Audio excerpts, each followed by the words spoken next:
First, I'm gonna say that this method would work for any size door, any roof opening that you want. You could cut this in half and do this the same way, whatever you wanna do.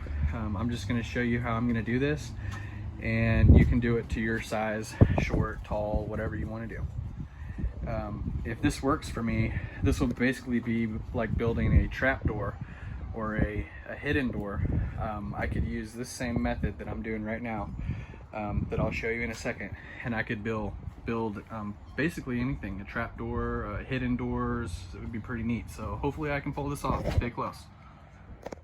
All I've done here is I've measured the rough opening side to side at the bottom and at the top of the door. And I want this to be a square, so I actually just cut them both the exact same length. Make sure your boards, your king studs, and your trimmers are level before you do this. And then that way you can make an exact square or a rectangle for your door. Okay, so I measured the full length minus a half of an inch. Okay, and I'm gonna see what this looks like, so stay close. 1/2 of an inch smaller than the rough opening at the bottom and at the top. We should have a 1/4 inch at the top, a 1/4 inch at the bottom, 1/4 inch on the right and on the left, extra than what we need. So I'm hoping that'll be good. Here it is right here, I've already built it. And bottom board, top board, right, left, these are just 2x4s. And this is how I attached them right here. On every side, I've got 2 screws countersunk and pre-drilled into the other board all the way around. Okay, and this fits the rope opening. I've already put it in there, so let's check out the next step. What we have here is the rest of the framing. So first, we started with the rectangle. Attached all 4 corners, and then all I've done is I've laid 2x4s the same length as the top and the bottom piece, all through the middle, 1, 2, 3, and then one from here all the way down, attached to those 3 going across there, and attached on both ends, like this. Okay, attached here, and then 2 screws in every single one. They're just laying flat on top of each other, and you can see there's a little extra bonus playroom right here, and on the other end there's a little bit of bonus playroom right there. So that's what you'll see from the inside of the shed, and on the outside you'll see the other side, which is this side, and you can see it's flat all the way down, smooth, all the boards. Okay, and I did all this to keep it from twisting and whatnot. That's my thinking. So very sturdy door, very strong, and very... So I'm gonna attach the plywood to this. Okay, very tight. Very tight. Very tight. Like a tiger. Or like a toiger. Now is putting this plywood down with those screws. Keep in mind this is a 2x4 wall, and it's almost 4 foot wide. So you're looking at about a 3.5 foot wide door, 2x4 framed. And now I'm gonna put all these screws inside this plywood. 2 inch. Okay, you can see I've attached the plywood all around the edges, around the border, and then across those boards that go across the middle. Okay, that's how I've attached it all. I've attached it to these and to the frame, which this is part of the frame. All of this is part of the framing. But anyway, that's how I attached that. And I've got it smooth around the corners and such. Now, these hinges, all I've done here is attach these $3 hinges, a cheap set of 3. 1, 2, 3. And I've done no special thing other than space them out about where I think they should go. I haven't measured these out or anything, just, you know, get them on there where you think you might need them. Top, bottom, and middle. Now, I've attached 2 screws for now, just in case this doesn't work, so I can remove this easy and replace the hinges and try again. So 2 for now.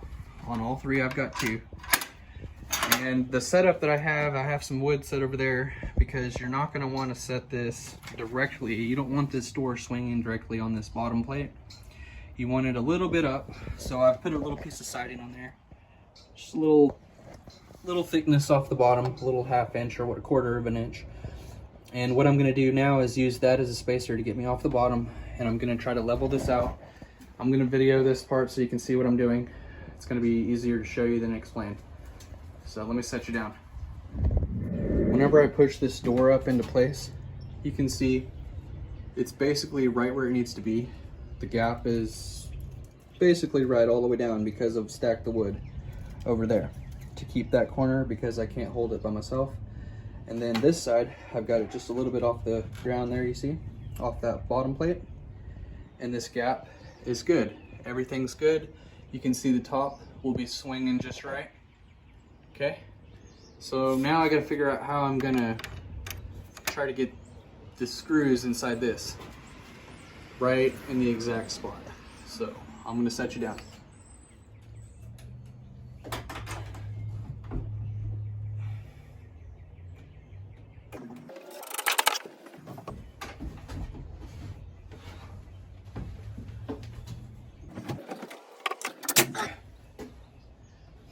Okay, now that I have one screw at the top, I'm going to go ahead and go to the bottom.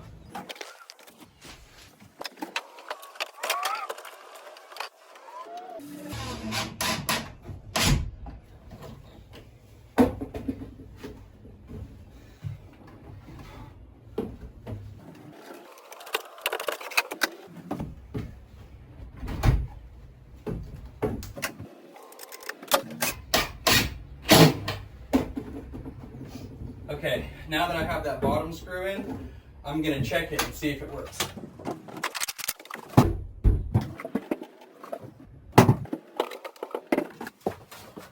Okay, so it's catching, just barely catching on that bottom right corner. So unfortunately, I'm gonna have to figure out how to fix that. And I'll tell you what I did and I'll bring it right back. After applying all the screws, 6 per hinge on all 3, it actually opens and closes now. So I thought I was gonna have to do something extra, but I wasn't. See, that gap's good all the way down and it's free swinging. But see, now the problem is it's swinging into the shed too far. I want it to stop right here. So I'm gonna show you how I'm gonna get this to stop swinging on the inside. But this is what it looks like on the outside. I also put a screw in at the bottom here, angled that way, and pulled it, you know, maybe a 2 or 3/16, 1/7 something like that, to give me a little extra space. And now it works just great. Okay, that's going to be fine having a little extra right here because wood will slightly expand. You can see that gap at the top too. This is all just fine. Okay, and it's basically smooth with the wall. If you wanted it completely smooth, you would put this hinge embedded in the wood a little bit so that you could get this in there a little bit further. But for me, this is just fine. I didn't do any fancy footwork. All I did was put those cheap hinges directly on the wood on both sides and make sure it's opening and closing the way you want it, and that the pins are on the top. The pin here. You'll knock those pins out from the bottom if you ever need to remove the door. So this door can be removed in the future. Now let's get those braces on the back to get this from swinging open so far. Plus we need latches and a way to lock it and a handle of some sort. Everything looks great. It works well. Opens and closes easy. And then all I did was get this little gate latch that you can put a locking pin or a master lock at the back of to keep people from opening it. They can't get it unless they have a key. This is a level 8 lock on a scale of 9 or 10. So this is going to be a really hard lock to get in, and that's probably all I'm gonna do. It's gonna be pretty hard to break into this, especially with multiple people living here. They'd have to be pretty loud or use some kind of tool to break that off. So this is my locking device. It has a key. Okay, that's how that works. I still have this problem where it swings too far. We'll get to that in a minute. But for now, I've got that. And then this is a gate latch. And all it did was put a bolt in right here. And I used my DeWalt drill with this fitting on the end, this attachment. And it made it real easy. Drilled that right through. Same thing right here. What I've done here is put a 2x4 on the back side. So this is the 2x4 wall thickness or door thickness, whatever you want to call it here. And then all I've done is attach this 2x4 on the back side into that king stud and that trimmer stud. Okay, now that I've attached this, you can see there's something there to stop.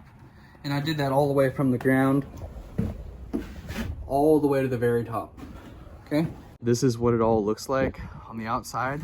I've got all the trim done up at the top. I've cased all this. I fixed the weak point under here from this post to there. There was a weak spot there that I fixed. I supported everything here. Trimmed the window. I've got videos on all this. Those lights.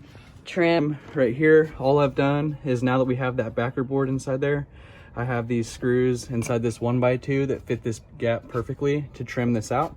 And then I put a piece of trim up inside here. Okay, put a few screws inside that, and then another piece of trim over here. You want to make sure that the hinges are free. The hinges aren't right up against that. There's room for them to open and close so that your door can still function. The bottom, I'm going to leave it because the porch slants, and if this wasn't like this, then this would hit the porch and the door wouldn't swing open all the way to this point. It wouldn't be open, it wouldn't have full range of motion.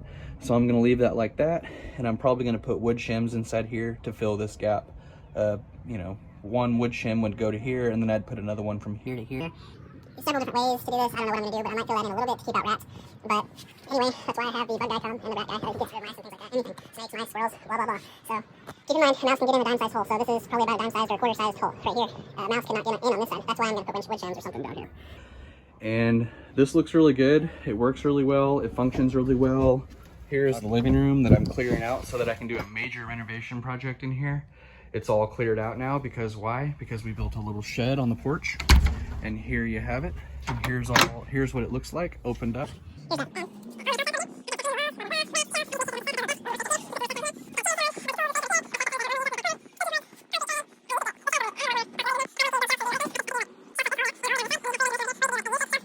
Shelves all the way down this, and you can get inside the house. Anyway, if this video was helpful in any way, go ahead and like it, subscribe to the channel, go back and check out all these videos on how I built this shed on the porch.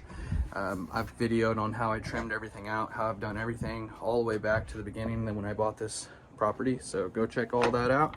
Subscribe to the channel if you like home improvement videos, and I'll see you next time.